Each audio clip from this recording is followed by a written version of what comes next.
हमारे ऊपर प्रभु की कृपा है ये हम कैसे पहचाने? ये 8 लक्षण प्रकट होने लगते हैं जिसके ऊपर प्रभु की कृपा होती है। हमारे ऊपर प्रभु की कृपा है ये हम कैसे पहचाने?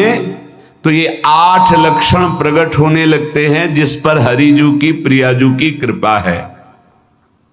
पहला, घोर अपराध करने वाले के प्रति भी दया की भावना,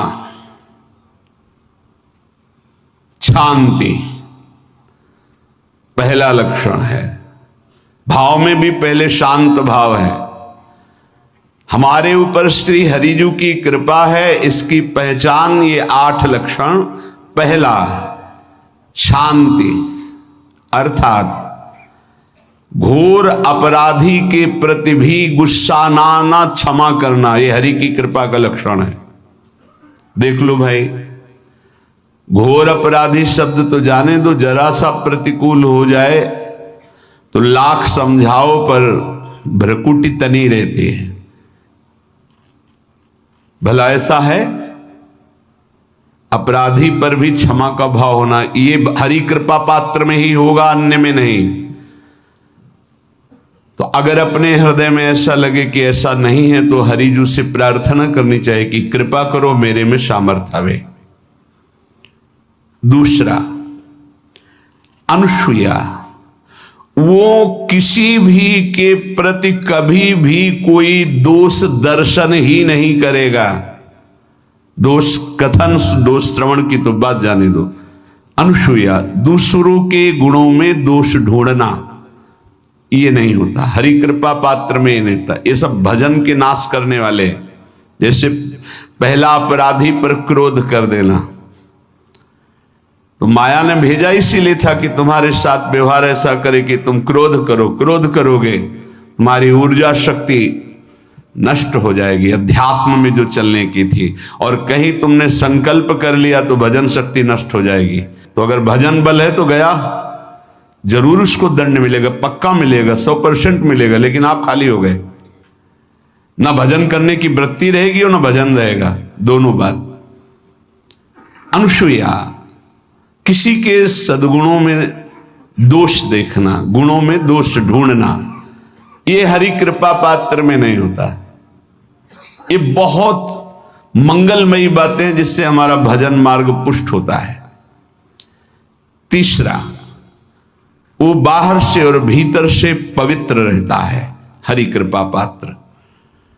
शौचाचार का ज्ञान होना चाहिए, वस्त्र आपके पवित्र होने चाहिए, ये बाहरी जल रज आदि के द्वारा बाहरी पवित्रता। और निष्कपटता, निश्चलता, सत्य भाव, ये अंदर की पवित्रता है। अगर कपट है, छल है, असत्य है तो हृदय मलिन रहता है। भीतर और बाहर से पवित्र रहना, इसमें खास बात क्या है? भीतर और बाहर से पवित्र रहने में, भीतर और बाहर से सदैव पवित्र कौन रह सकता है? तो बोले जो पुंडरीकाक्ष भगवान श्री हरि का प्रियाजू का स्मरण करता रहता है, वो शवायाभ्यंतर शुचि, वो बाह्य और अभ्यंतर दोनों से पावन रहता है। तीसरी जो कृपा का लक्षण है, अर्थात वो सदैव भगवत चिंतन परायण, शौचाचार का पालन करने वाला, बाहर और भीतर से हरि कृपा पात्र पवित्र रहता है। चौथा, ऐसे कार्यों का अनुष्ठान न करे जिनमें हमारा भजन छूटता है, जिनमें सत्य छूटता है, जिनमें भगवत भाव छूटता है। जैसे आपके ऊपर कृपा हुई, आप भगवत मार्ग में चल रहे हैं, अब आप ऐसे संसारिक कार्यों का अनुष्ठान कर रहे हैं जिनमें आपकी चित्तवृत्ति बिल्कुल भगवत विमुख हो रही, तो जीवन का लाभ क्या होगा? लाभ तो है भगवत स्मरण सहित। कल एक ने प्रश्न किया कि मैं खाता तो नहीं लेकिन मांस के दुकान में मांस बेचता हूं, होटल आदि में, क्या उचित है? ये उचित कैसे हो सकता है? तुम और भी तो व्यापार कर सकते हो। जरूरी है धर्म का पालन करने की इच्छा करते हो, धर्म आचरण करते हो, ऐसा नहीं। तो विरत बहुकर्मा, उन कर्मों से हमें विरत रहना है जो हमारे धर्म के विरुद्ध है, जो भजन के विरुद्ध है। हरि कृपा पात्र ऐसे कर्मों का अनुष्ठान कर ही नहीं सकता। अपने भजन का फल देखना भगवत कृपा पात्र के, सबको प्रदान कर देना। हिम्मत है? अपने भजन, इतनी मेहनत से किया हुआ भजन, भजन होने के बाद हे प्रभु इस भजन का फल हो, सर्वे भवन्तु सुखिना सर्वे सन्तु निरामया। यहां तो कहते महाराज एक माला रोज आपके लिए करता हूं कि आपकी बीमारी ठीक रहे, तो शेष किसके लिए करते हो प्रभु? शेष अगर इष्ट और गुरु के लिए तुम्हारा है कि एक माला करते तो फिर इतनी माला करते तो हमें क्या होगा? सब आपको दे देंगे तो हमें क्या होगा? तभी भजन का रहस्य नहीं जाना। छठवां, अपने भजन से अपने लिए कुछ भी ना चाहना, और दूसरों की तो बात जाने दो, दूसरों से कुछ ना चाहना ये तो ठीक है, अपने भजन से अपने लिए कुछ ना चाहना है हिम्मत। देखो ये हरि कृपा पात्र में हिम्मत होती है। अपना भजन अपने प्रयोग में ना लाना, इसका भी आंतरिक रहस्य है। अपने प्रयोग में आप शरीर को लेकर के बोलेंगे, अगर स्वरूप को लेकर तो प्रयोग की कोई वहां जरूरत ही नहीं, स्वरूप पूर्ण काम है, वहां कोई अभाव नहीं। जब आप कोई भाव अपने लिए करेंगे तो देह भाव होगा, देह भाव से किसी विषय की मांग होगी। विषय पूर्ति भजन का फल नहीं होता, भजन का फल होता विषय निवृत्ति। बहुत जोर की बात है, कैसे समझ में आए? अपने भजन का भी फल अपने लिए नहीं, दूसरों से कुछ चाह रखना तो बात ही जाने दो, भजन से भी कोई अन्य सुख की चाह नहीं हुई। क्या चाहिए? भजन ही बनता रहे, भजन का फल भजन बनता रहे, खूब निरंतर जप करते रहे।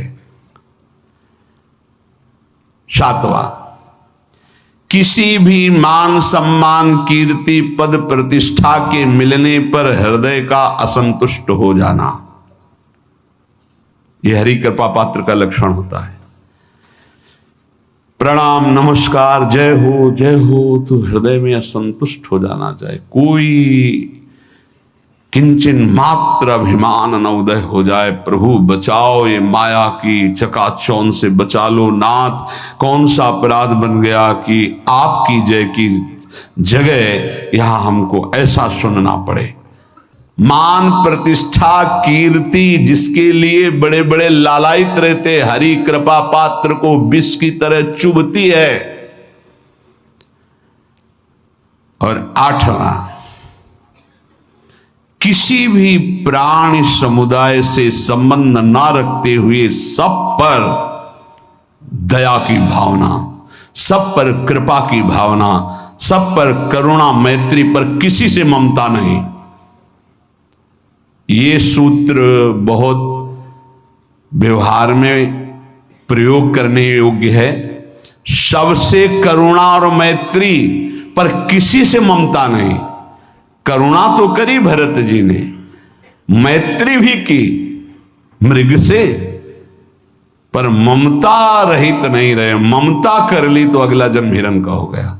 ममता नहीं रखनी। निर्ममो निरहंकारा, करुणा मैत्री तो करनी है, जैसे इसमें आदेश है, गीता में जी आदेश है, अद्वेष्टा सर्वभूतान मैत्र करुणे वच, पर निर्ममो निरहंकारा, ये साधक की चतुरता है।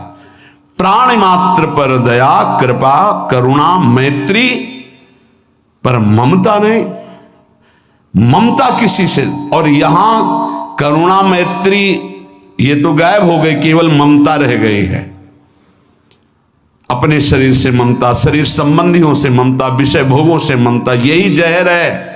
संबंध में ये ममता ही जहर है, विचारों में अहंकार जहर है, कर्मों में ये आसक्ति जहर है। इसी जहर को मिटा दे तो जीवन मुक्त महापुरुष कर्म करते हुए, विषय सेवन करते हुए, वार्ता करते हुए, विचार करते हुए, बिल्कुल जहर रहित उसका जीवन हो गया। तो ये 8 बातें हरि कृपा पात्र में होती, इनको बार बार सुनना और हृदय में धारण करना।